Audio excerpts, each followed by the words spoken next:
De um pequeno açougue para um conglomerado de empresas dono de mais de 50 marcas. A JBS se transformou numa potência mundial a partir do governo Lula, impulsionada por financiamentos públicos que, segundo Joesley Batista, só eram liberados à base de propina. O Fantástico foi até o interior de Goiás, onde a história da JBS começou.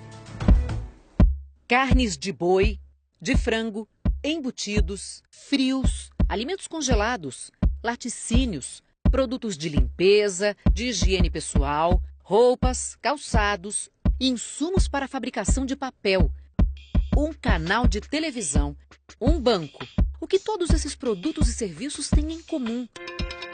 Eles fazem parte do conglomerado de empresas que balançou a República esta semana. A JF dos irmãos Joesley e Wesley Batista. Eles se identificam como o maior grupo econômico privado do país.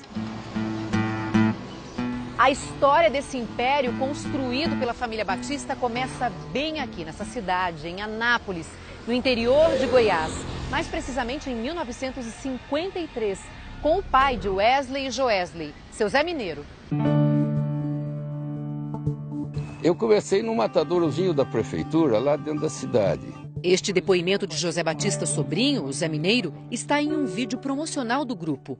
Ele fala sobre o primeiro negócio, o açougue Casa de Carnes Mineira. Comprava o boi, abatia, vendia carne, recebia, pagava aquele movimento. O açougue não existe mais. O matadouro hoje está abandonado. Aqui, Zé começou abatendo 5 cabeças de gado por dia. Logo depois, esse número aumentou. Naquela época, Brasília era um canteiro de obras. Foi aqui que o patriarca dos Batista deu o primeiro grande passo da empresa. Passou a fornecer carne para as empreiteiras que estavam construindo a capital do país. As vendas prosperaram. Em 1970, o Zé Mineiro se mudou para esta casa em Formosa, no interior de Goiás. Ao lado, abriu o escritório do frigorífico que viria a ser um dos maiores do país. Isso é o que restou da primeira unidade do frigorífico Friboi. Essa daqui era a sala de abate. E bem aqui do lado ficavam as câmaras frias. Os motoristas encostavam bem nesse ponto, pegavam o carregamento e levavam para os açougues. Marco era um dos caminhoneiros daquela época. Eu só dirigia e fazia a venda e o recebimento. Um caminhãozinho pequeno. Saía daqui. Isso. Depois foi crescendo e chegou onde está. Esses são os primeiros funcionários da Friboi. O que é isso? O chaveiro do Friboi.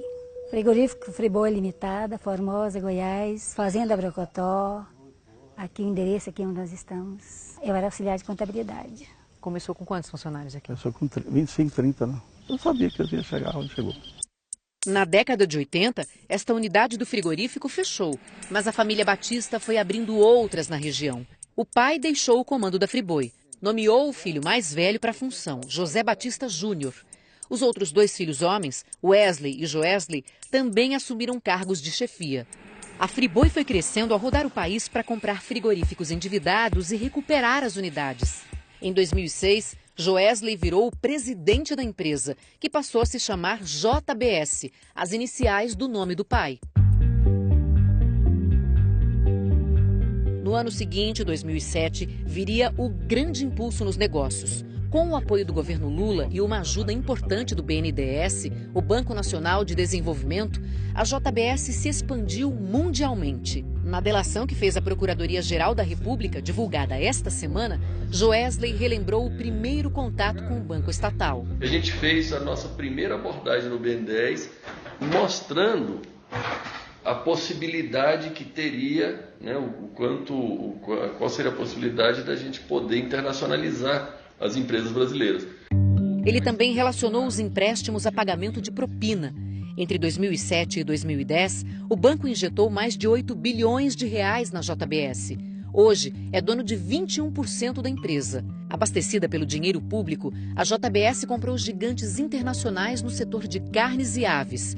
Transformou-se na maior processadora de proteína animal do mundo. Se não tivesse o suporte financeiro do BNDES, eles não teriam condições de fazer isso. Afinal de contas, qual é o interesse em financiar a produção em outros países que são nossos competidores no mercado externo? Isso não faz sentido do ponto de vista de um banco que deveria fomentar o desenvolvimento do Brasil.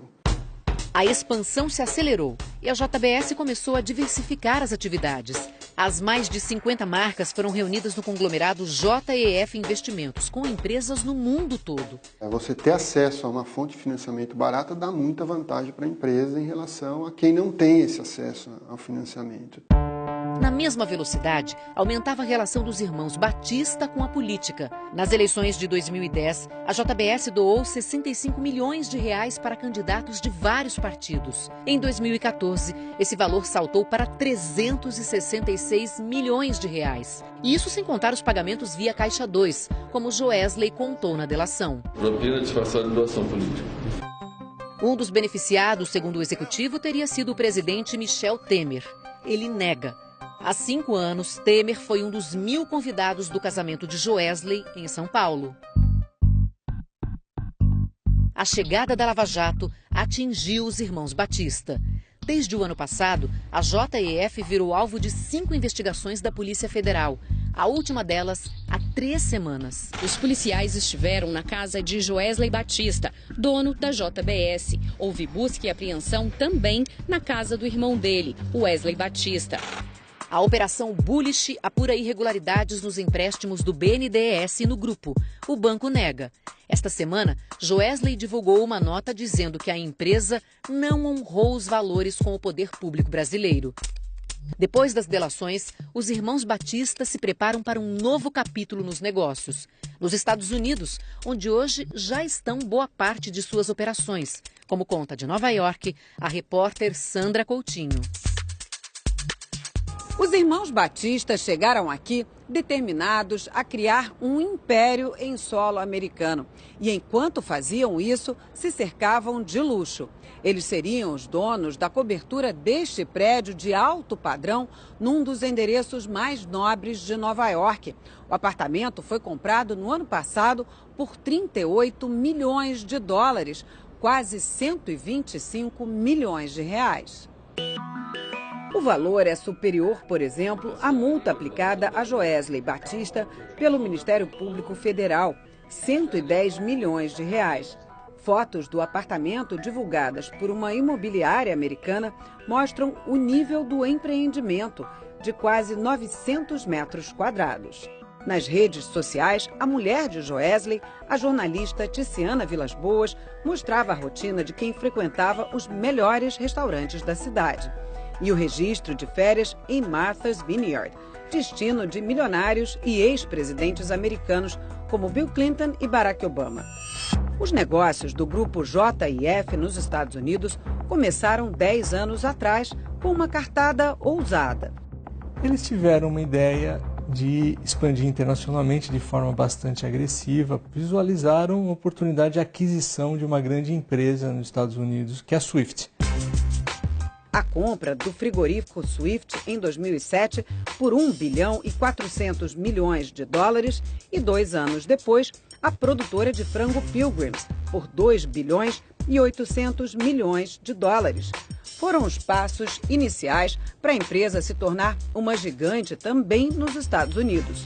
Os americanos começaram a se perguntar quem que é JBS. Recursos públicos do BNDES foram usados nas aquisições durante o governo Lula. O conglomerado cresceu rapidamente. A partir dos Estados Unidos, se expandiu para o mundo. Hoje, a empresa atua em mais de 150 países. Tem 260 mil empregados e 300 unidades, 65 delas nos Estados Unidos. O Fantástico foi até uma das fábricas em Souderton, no estado da Pensilvânia. Aqui, mais de 1000 funcionários produzem diferentes cortes de carne bovina, distribuída principalmente na costa leste dos Estados Unidos. E em meio ao tsunami de delações no Brasil, normalidade. Sí, están trabajando normal, pero ya el turno se acabó. Eles continuam operando, continuam trabalhando normalmente. Agora nós vamos ter que acompanhar como que vai repercutir todos esses casos aqui, das delações que estão ocorrendo aqui, e como isso vai se refletir lá nos mercados norte-americanos. Assim como no Brasil, a JEF nos Estados Unidos está negociando um acordo de leniência, uma espécie de delação premiada para empresas. No Brasil, o acordo não parece próximo do fim. A Justiça pediu multa de 11 bilhões de reais. A empresa ofereceu bem menos, 1 bilhão. Hoje, mais de 70% dos negócios da família estão fora do Brasil, a maior parte nos Estados Unidos. Eles são essencialmente uma empresa norte-americana. O advogado deles disse que Wesley está no Brasil e Joesley continua no exterior. E confirmou que Joesley teria recebido ameaças de morte. Chegou a receber ameaças, sim. Nós não queremos revelar nenhuma delas, porque nós estamos colacionando uma série de e-mails, mensagens e recados, porque nós temos obrigação de comunicar ao Ministério Público todo esse tipo de situação. A Procuradoria-Geral da República confirmou ao Fantástico que teve acesso às ameaças relatadas pelo advogado. As últimas imagens de Joesley no Brasil mostram o empresário no Aeroporto Internacional de Guarulhos, de onde embarcou para os Estados Unidos, depois de assinar o acordo de delação que abalou a política brasileira. O mercado americano, a legislação americana é muito restrita em relação a práticas de corrupção. Você tem lá leis de corrupção que são bastante rigorosas, então nós vamos ver agora como que isso vai se desenrolar.